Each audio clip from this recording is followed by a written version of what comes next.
নবীজি বলেন, কোন বান্দা আল্লাহর সবচেয়ে ঘনিষ্ঠ হয়, আকরাব সবচেয়ে ঘনিষ্ঠ হয় যখন সে সেজদা করে। সেজদা করে।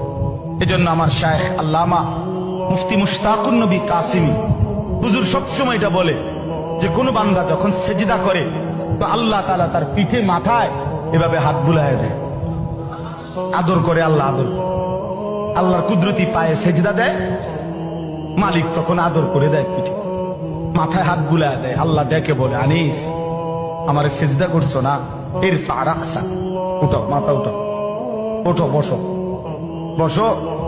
আর কিছু বলবা কিনা বলো। তো বান্দা বলে, আত্তাহিয়াতু লিল্লাহি ওয়াস সালাওয়াতু ওয়াত তাইয়্যিবাত। আল্লাহ বলে, আচ্ছা আমার প্রশংসা করলাম, খুশি হলাম, আর কিছু? আল্লাহুম্মা সাল্লি আলা মুহাম্মাদ ওয়া আলা আলি মুহাম্মাদ। ও মাশাআল্লাহ, আমার বন্ধুর প্রশংসা করলা, দুরূদ পড়লা, আমি এত খুশি হলাম, এখন কিছু আর বলবা? তো বান্দা বলে, আল্লাহ সেজদা দিয়ে আপনার কাছে আসলাম, আপনার প্রশংসা করলাম, আপনার বন্ধুর দুরূদ পড়লাম, একটা উদ্দেশ্য আছে, মাকসাদ আছে। কি মাকসাদ, কি উদ্দেশ্য? আল্লাহুম্মা ইন্নী যালামতু নাফসি যুলমান কাসীরা।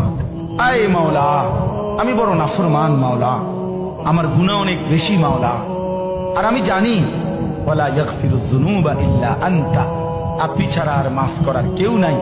এই জন্য আপনার এত কাছে আসলাম, আপনার স্পর্শ পেলাম, আপনার বড় আকরাব ঘনিষ্ঠ হলাম।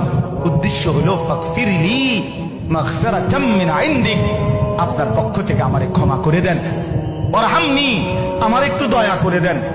ইন্নাকা আনতাল গফুরুর রহিম, আপনি মাফ করবেন না কা? আপনি তো ক্ষমাশীল, আপনি দয়া করবেন না কেন? আপনি তো রহিম, দয়াবান।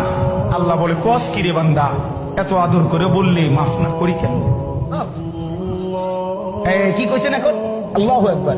এই জন্য বান্দা যখন সালাম ফিরায় এই ডানে বামে, তখনই একবার কি পড়ে, অর্থাৎ উদ্দেশ্য হলো সে সালাম ফিরাইয়াই আল্লাহু আকবার বলে, অর্থ বলে আর মানুষের জানায়, ভাই সাহেব আল্লাহ বহুত বড় মহান, উনি আমার মাফ করে দিচ্ছেন।